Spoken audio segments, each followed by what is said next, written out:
So I really want to start by warmly welcoming everyone to this event. It's really exciting. It's the first one we've done like this. So I'm really excited to be hosting it. So thank you, Harriet, for asking me to host it. And it's really nice to see everybody. And as I said in the introductory video, I don't know if you saw it, but this is really an event for us to say thank you to all of you for the support that you give us, and particularly at times like this, because as you're probably aware, the charity sector is going through quite a difficult time as we're all living through COVID-19, and your support to us means that we can carry on helping the horses, donkeys and mules in the developing countries.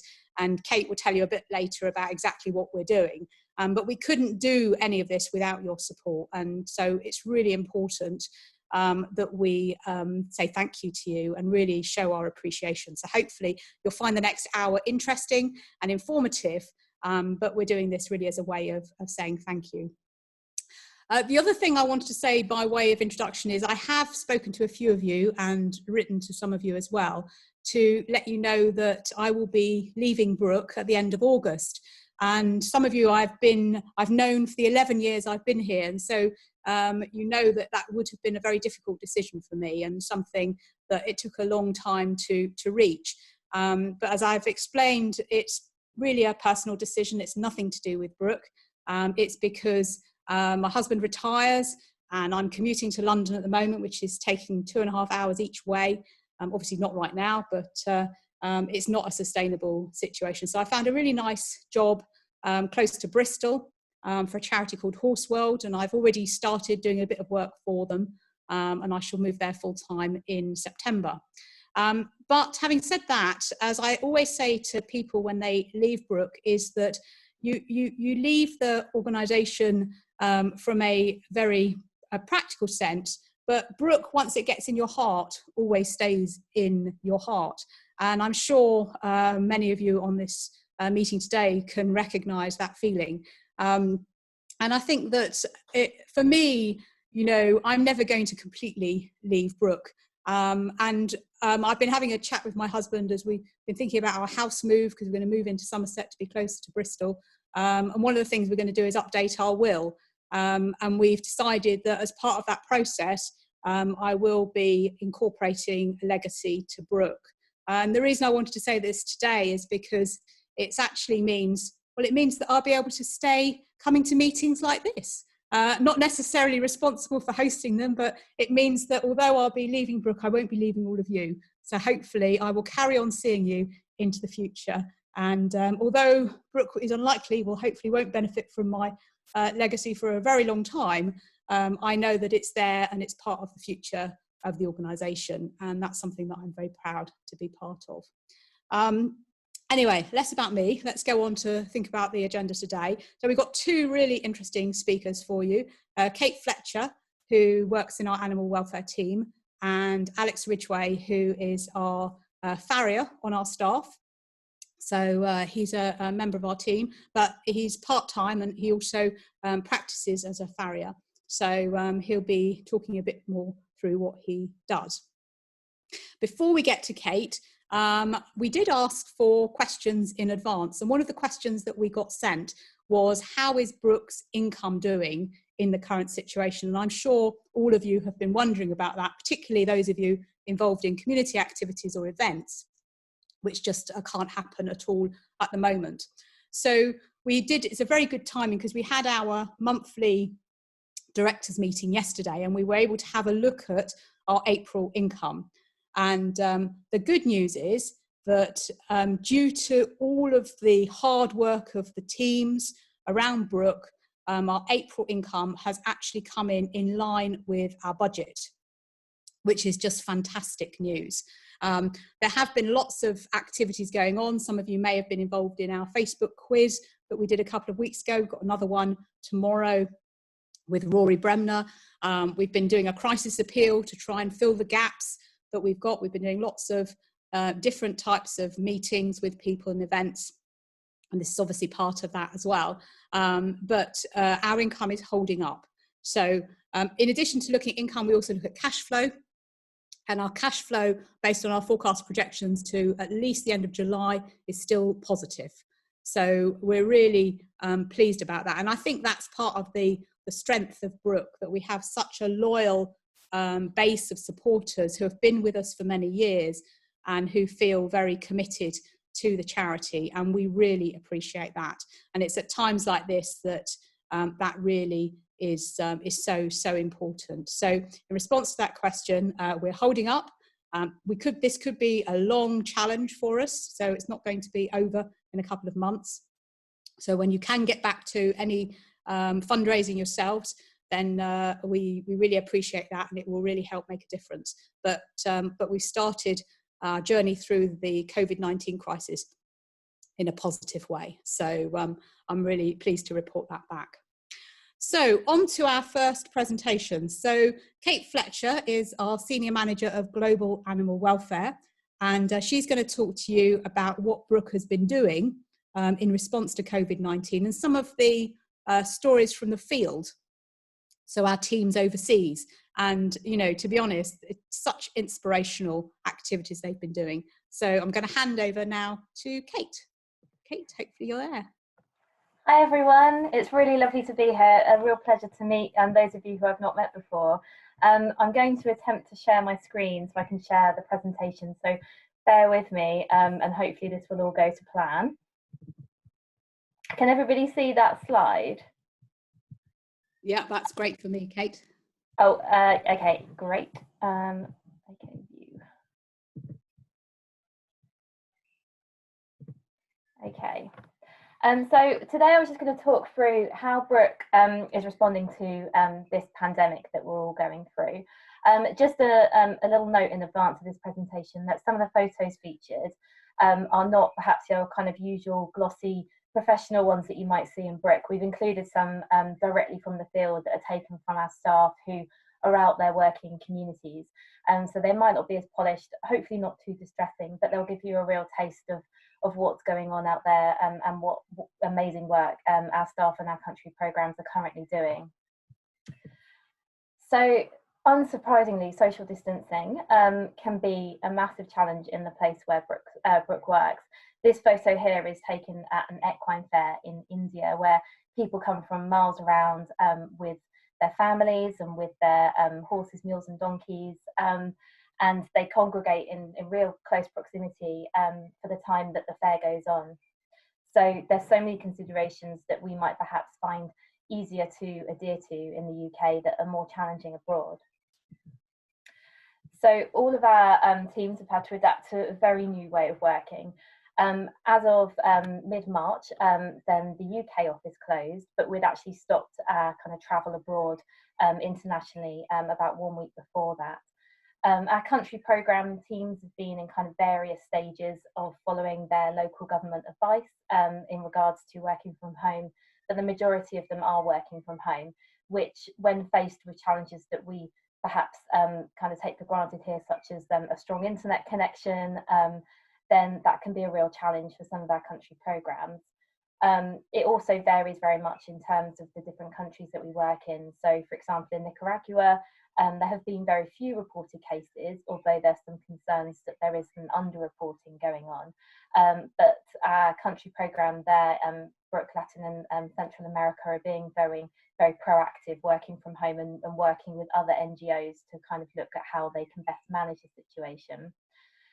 In Brooke, Pakistan, our staff, literally within the last week or so, as lockdown measures have eased a little bit over there, they've started kind of returning to the office very slowly, or to operational areas on a very limited scale. And they've been working with humanitarian NGOs to ensure that food rations are distributed to equine-owning communities. And that applies to our India team as well, where they've been working with their partner organisations. There was one fantastic story that came out a few days ago about a unfortunate situation of an equine owner who had been taken into hospital, and as a result they had 8 donkeys or 7 donkeys who were abandoned. And through our kind of relationships with our partner organisations, we were able to arrange for these donkeys to get the care and the food that they so desperately needed.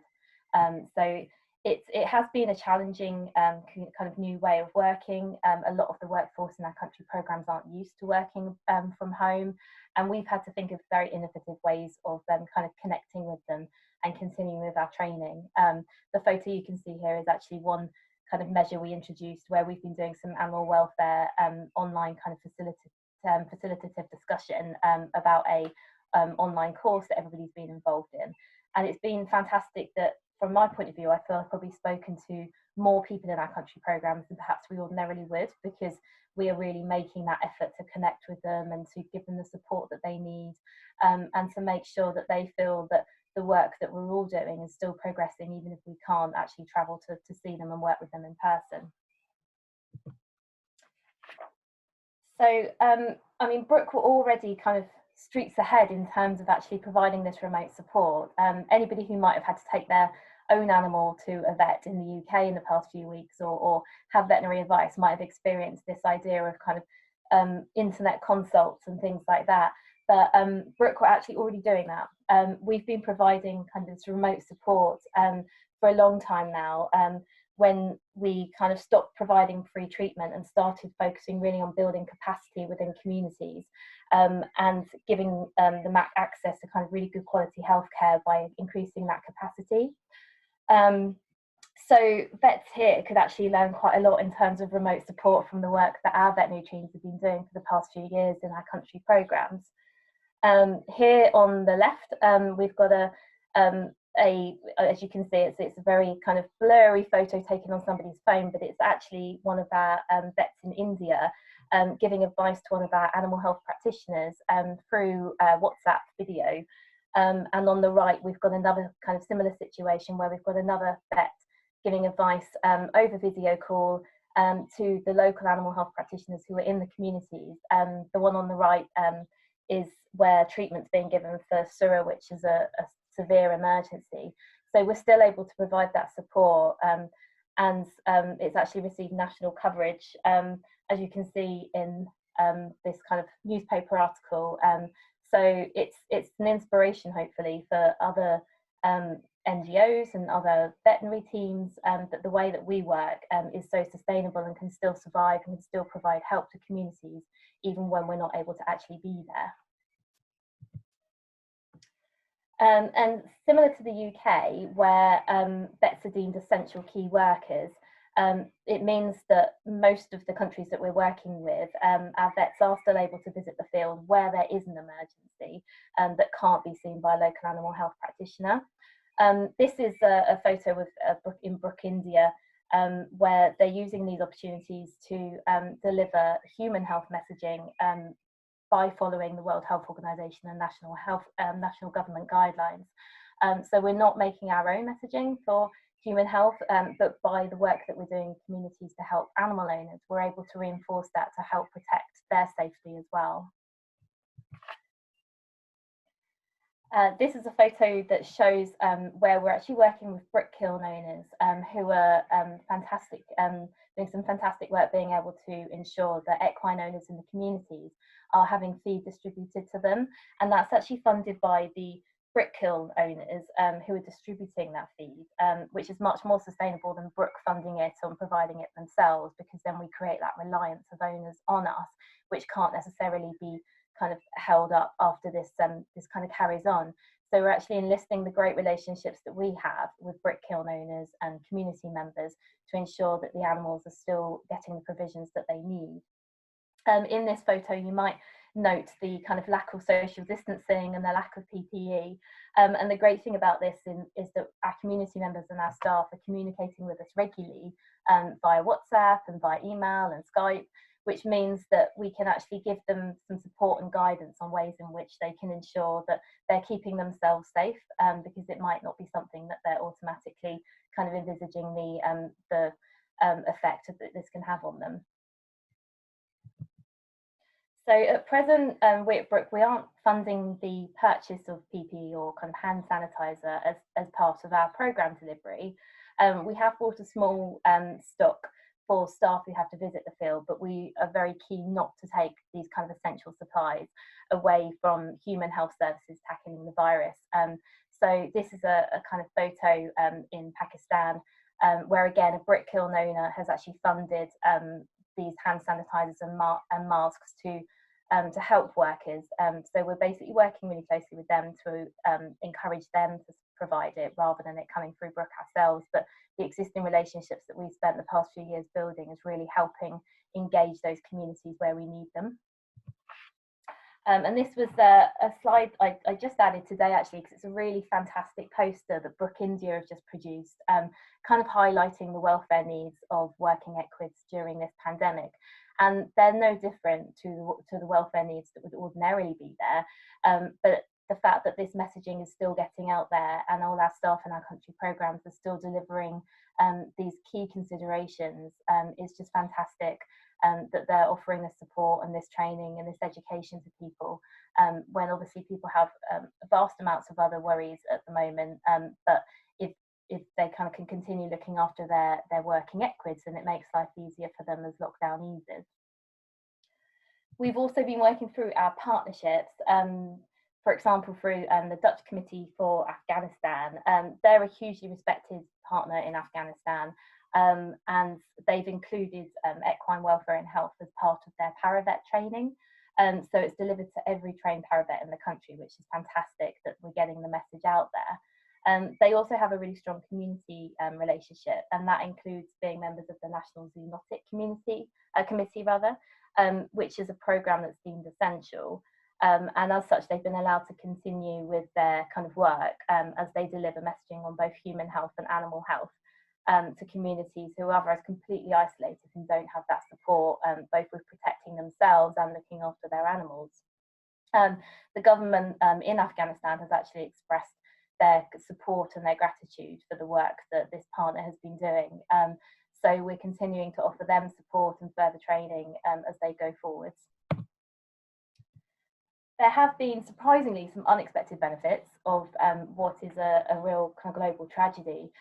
One of these benefits, this photo on the left here, full disclosure, it's actually taken before the pandemic and it's in Senegal, but it highlights the situation that happens in Burkina Faso that illustrates the work of urban cart horses.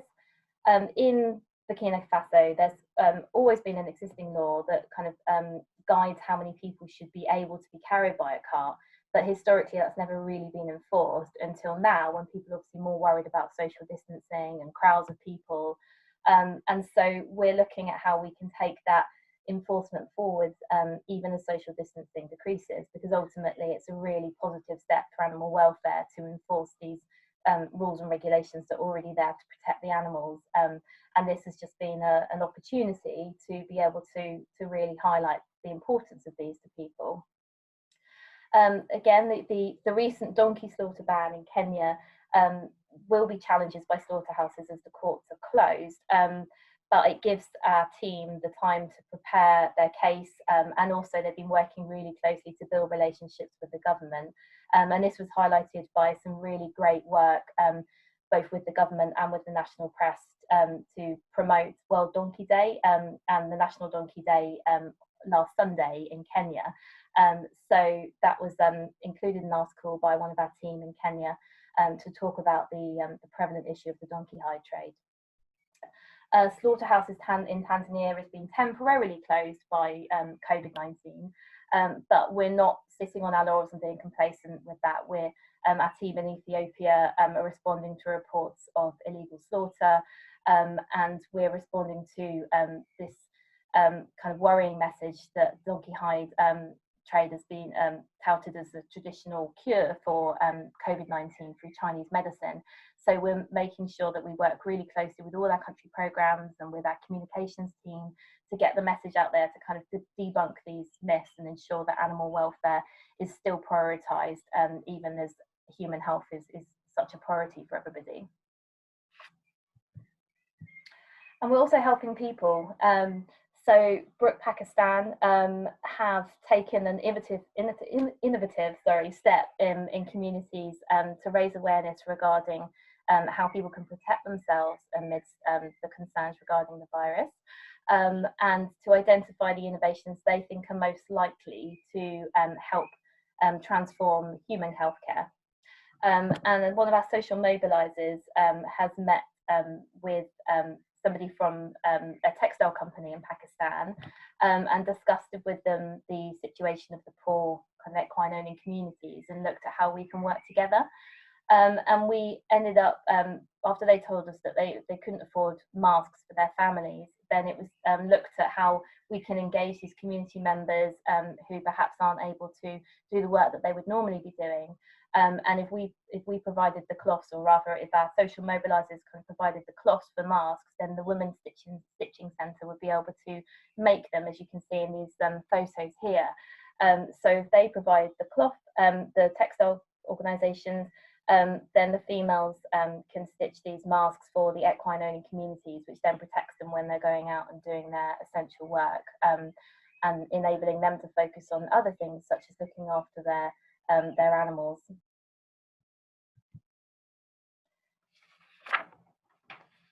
So we've also been kind of working at lobbying for our beneficiaries and strengthening our animal health systems. So that's doing some work with our communications team and getting the message out there that animal health care really needs to be prioritised. And nowhere has this really been highlighted more than in the current situation, where we're well aware that in some form or another, coronavirus has stemmed from animals. And as a result, that's due to poor welfare and the fact that animal health and animal welfare hasn't been at the forefront of people's minds. And it's been highlighted in the fact that we are now dealing with this global pandemic. So we're kind of trying to use this hopefully unique opportunity to highlight the importance of animal welfare and animal health systems in this bigger picture of one health and one welfare, where the animal sector has been kind of chronically underfunded in the past. So we're investing in this, and we're trying to acknowledge vets as essential workers. We're working with other animal welfare organisations and humanitarian organisations and other NGOs to try and get animal health and welfare being spoken about and on the priority list, whilst people are now starting to realise how integral it is. Once you're talking about animal welfare, then there is that direct link to human welfare and to the health of communities and the environment, and they all come together in this idea of one health and one welfare. So by prioritising animal welfare and ensuring that animals get the medicines that they need and the pain relief that they need, and that the relevant kind of institutions have the funding, the staff, the resources and the equipment, then we can hopefully take these steps to prevent this happening again. So lastly, to say a massive thank you to all of you, because we couldn't do this absolutely essential work without you. This picture at the bottom here is just a really lovely recent picture that we got sent from India about a water trough that was built for some of the donkeys out there, and how incredibly helpful that's been to the community, who normally have to travel incredible distances to actually be able to get water, and that's for themselves and their families, let alone their animals. So by investing in providing measures such as these, we can really make huge differences to their lives. Thanks, everybody. Okay, thank you very much. Lovely image to finish on. I must admit, whenever I see pictures of donkeys, I always want to look and see if I can see any wounds or any injuries. And on those drinking out of the water trough there, they all looked perfectly healthy. So thank you very much for that. Kate, we did have one other question that came in advance, which is around what Brooke is doing to help people through the crisis. But I think actually you covered that quite well in your presentation, just through the messaging and the stitching of face masks. And I know I've seen stories of them making kind of the gowns as well, using the sewing skills that Brooke taught them. Is there anything else that you're aware of that we've been doing to help communities? So I mentioned briefly in my presentation about this concept of one health and one welfare. Basically what that is use animal welfare as a really integral component to the health and welfare of humans and the environment in which we all live. At Brooke, we're aware that we've got very proven expertise in animal health and welfare within low and middle income countries, but to be able to achieve really sustainable welfare change for working livestock, then we recognise that we have to combine our expertise with that of other specialisations, and that includes humanitarian organisations and academic institutions, and working together we can then achieve the best outcome possible. And we're also working currently with the governments within the countries where we operate, and that helps us to ensure that equine owners are given the support that they need to cope with the COVID crisis. So by focusing not solely on one kind of issue, then we can all work together to provide more opportunities to help people and their animals. That's great, Kate, and I think the recognition of the importance of partnerships, more so now than ever before, is absolutely coming out from what you said, and that's been a priority in our current strategy. It's part of our theory of change to work in partnership, and I'm sure we'll be seeing a lot more of that in the future. Right. Let's go to our next speaker. Thank you very much, Kate, for that. Really interesting. So our next speaker is Alex Ridgway. So Alex has been part of the team for over a year now, I think. And as I said at the start, he's a practicing farrier, part-time, and part-time he's coordinating our global farrier project. So Alex, I can see you not in your normal office, or probably you are in your normal office. Let's hand over to you now, and you can tell us a little bit more about what you've been doing. Brilliant. Thank you very much, Petra. And hello to everybody. First of all, yeah, my name is Alex, like Petra explained, and I'm the Global Farrier Project Coordinator. As Petra explained, I work part-time for Brooke, and I also a practicing farrier. So what we thought today we would do is do a farriery demonstration. So we very kindly got Louise here to bring Trevor into our forge here. We are based just outside of Newmarket. Here's Trevor. Trevor's a 9-year-old cob. This is his first time that he's come to our forge, and as you can see, he's completely settled in quite well. He's got his hay net there. He's quite happy, and we have been working away with him. So what I'm going to try and do is talk a little bit about farriery here in the UK. I'm going to talk a little bit about the Global Farriery Project, and also try and explain what we're doing to Trevor. So there's plenty going on. Bear with me, this is the first time we've done this, so hopefully it all goes to plan. So first off, I qualified back in 2015 after completing a 4.5-year apprenticeship. The apprenticeship in the UK is a diploma level 3, and it's okay.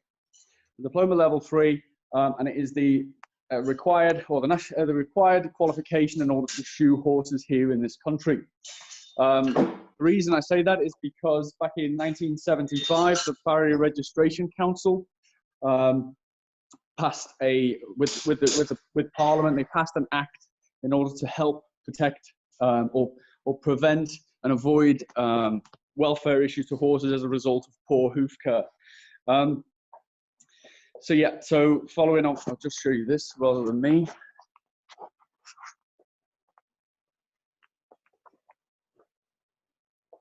So as a result of that Farrier Registration Act, it was then brought in that farriers had to be deemed capable and also had to be qualified in order to shoe horses, and it's against the law for anybody else to actually apply a shoe to a horse's foot in this country. And it has been a brilliant act in order to raise the standards of farriery, and also massive towards improving hoof care and the welfare of our horses here in the UK.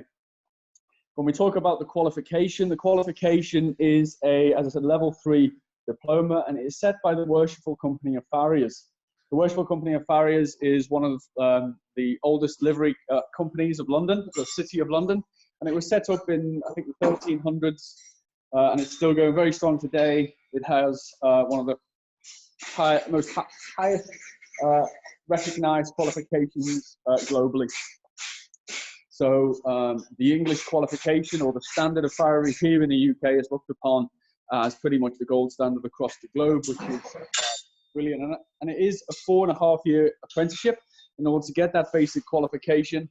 However, there's further qualifications you can do. I'm currently undertaking a Bachelor's of Science in Farriery, which is another 4-year qualification, and I've got just sat my exams last week for the 3rd year, and I've got a final year to do on that. So in total, that'll be nearly 9 years of education in order to trim and shoe horses. I'm going to go on to what's happening here. So what you've just seen is Kendall Kendall was burning the shoes on. So there's two methods of fitting shoes to horses' feet. We can cold fit the steel if they're quite a lightweight steel section.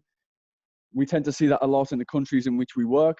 Some of those working horses are very small horses with very small feet. So we don't necessarily need to go through the burning on process or heating the metal in order to shape it much easily. But we just burnt the shoes on now, and Kendall is one of our apprentices here, and he's in his second year of his apprenticeship, and he's just going to nail on these shoes now.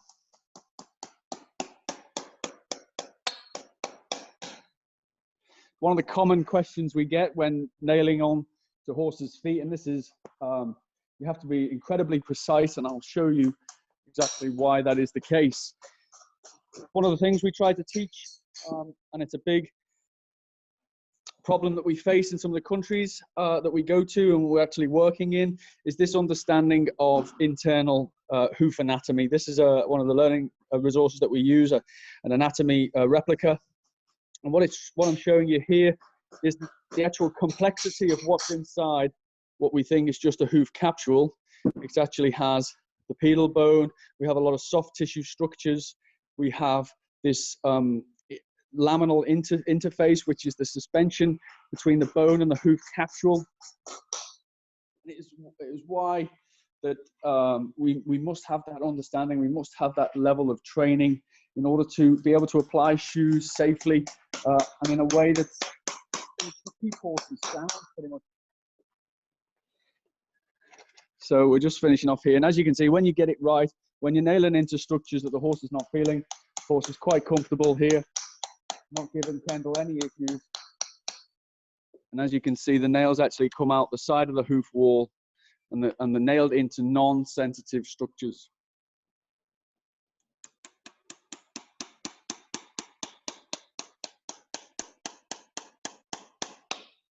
Okay. So if we just talk a little bit about our Global Farrier project. So the Global Farrier project started 12 months ago. We've just completed our first year of the project. The project focuses currently on 3 countries, just because it is a massive undertaking that we're facing. Those 3 countries are India, Ethiopia, and Senegal. And one of the things we've been working on predominantly over the last 12 months is building capacity within farriers in country. We're looking for a mentorship program in order to train farriers to a level where they can cascade that training on. So we've been very selective with the cohort of farriers that are attending our workshops. We have the same farriers that are continuous every visit from our external consultants. So we have a pool of consultants. There's about approximately 4 consultants that we're using at the moment. And they help us to facilitate that training. So we're building those, we call them farrier mentors. So our farrier mentors are not only having to be good farriers themselves, and we're training their farrier expert skills, but they're also having to have training in becoming good mentors, how they actually train other farriers in order to cascade that training on, and everything else that we're looking to sort of implement. So we're looking to good animal welfare advocates. We're helping them with their business skills, their own self-governance, and also helping them with their kit. Have they got the right materials in order to do the job correctly? Some of the problems that we face in Ethiopia is the farriers don't have access to the correct tools and also to appropriate shoes. So out in Ethiopia, one of the common problems we're facing is they're actually nailing on car tires to horses' feet. The rubber in the car tires, as well as the wire meshing that helps to support that rubber, makes it incredibly difficult to drive nails in. And it's actually the nailing on process that is our greatest concern with those horses, not necessarily the rubber tires. So part of the project in Ethiopia is looking at ways in sourcing correct nails and trying to change that rubber tire application to a more sort of conventional steel shoe application, but that is going to take quite a lot of time. One of the other things we're trying to do, and especially now during this time of COVID-19, where there is no travel to and from countries and no training, is we're looking to build our resources, create training curriculums, supporting farriers electronically, whether it's through our WhatsApp groups with farriers or whether that's through any sort of resource that we can now start to create. And our consultants are working with us in order to help create that content also. So we're looking at building training curriculums. We have guidance notes, and we're going to create some online learning also. And then what our plan for that is to then, once we've sort of learned our lessons from this year and going forward, is to then be able to capture that in a way that we can then roll that program out in other countries and look to also scale that as well. So capturing it, scaling it, that is all to sort of come. At the moment, we're still creating the content, creating those learning resources. And then the fourth part of the project is to look to is to get farrier to be not only recognised but also regulated. So we are working with local governments. We're looking to get accredited training certificates. Look to establish training institutions where young people can come along, and it's a job that's worth having for those young people. They want to get involved in farrier. They want to go to school in order to learn farrier, and it is a profession that's desired and people want to be taking up. So yeah, so that's hopefully a little bit of a run through of the farrier project. I'm more than happy to take any questions if anyone has any. Alex, thanks so much. I actually have a question for you, because I was in Senegal last year, as you may remember. I think we just literally crossed over. And Senegal, I think, is probably the most advanced country in terms of our farrier program. And I know we have this cascade approach to the training, as you've described, with the training of the trainers, and then they train down. I think we've got a sort of central team in Senegal, but how many farriers are they actually training across the country through that cascade approach? So the farriers that we actually call in Team Best, and it's a group of farriers. I think there's 8 farriers in total, and they've now trained up. So they sort of finished their training last year. We had a CPD course with them, so we had another 2-week workshop towards the end of the summer last year. But they're now responsible for training, I think, over 100 farriers. So, and their standard of farriers was excellent. You know, they could probably come here to the UK, and with a little bit more sort of mentoring and sort of training, there would be a very good standard, you know, to sort of go for those exams here. So they are doing very, very well in Senegal, and they're now, as I said, responsible for training 100 farriers. So we're starting to see that sort of cascading effect, which is brilliant. Yeah, and that's an incredible result. So our 8 people on Team Best are now training 100 farriers, and obviously over time there'll be more and more farriers that will get trained. And there's one particular farrier that has her own story that I met when I was there, and that's a lady called Fatou. You must have met Fatou, Alex. I mean, a lady doing farrier, it's quite uncommon in this country, let alone in Senegal. Do you want to just tell us a little bit about Fatou? So Fatou, yes, Fatou, she actually calls me Alexa, which is quite funny.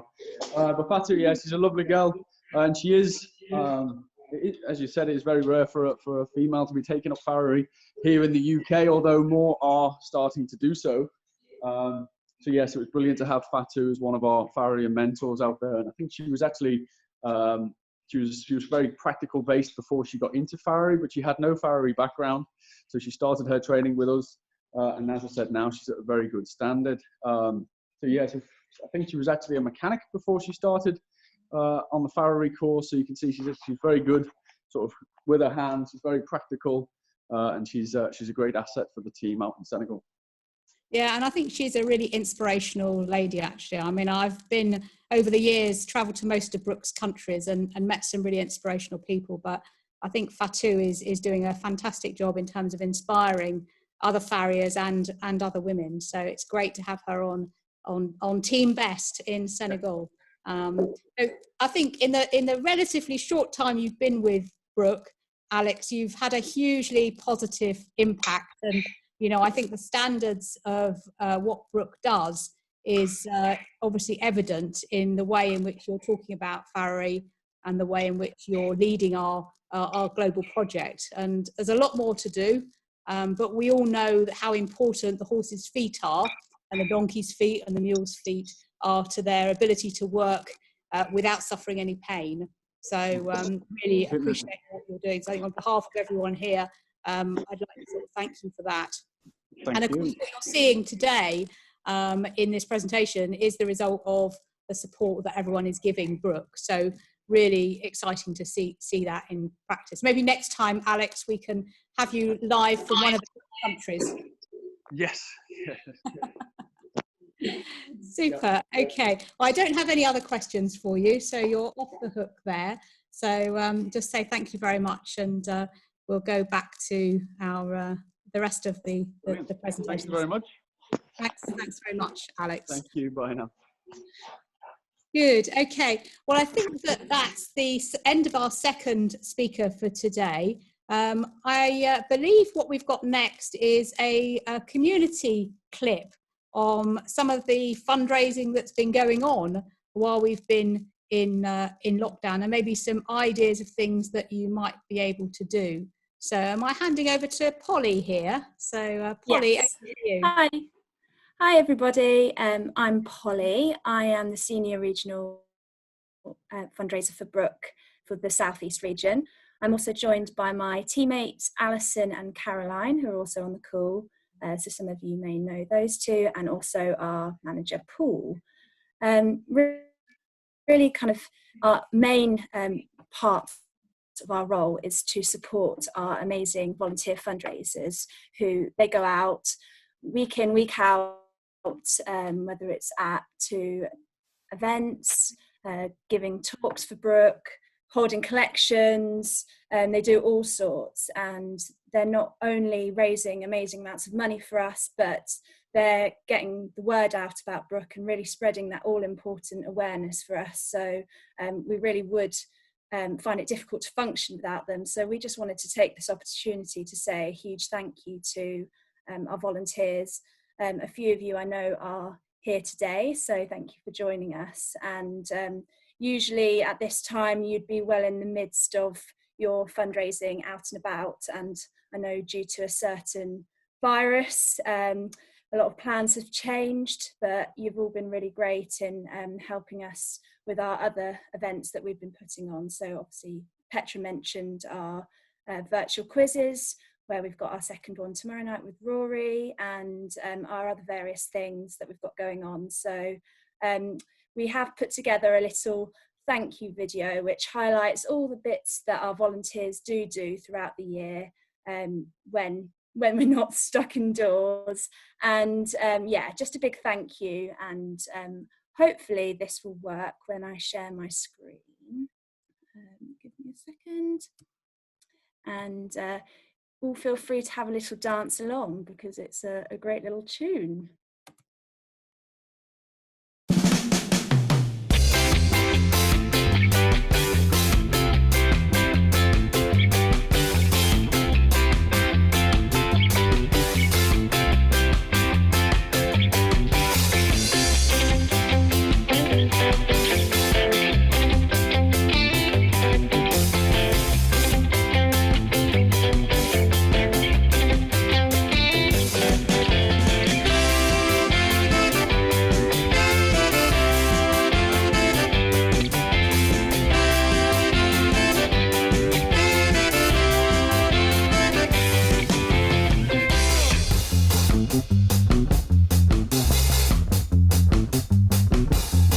Hello and welcome to the Brooke Virtual Quiz. This is a first. I'm Alan Stewart.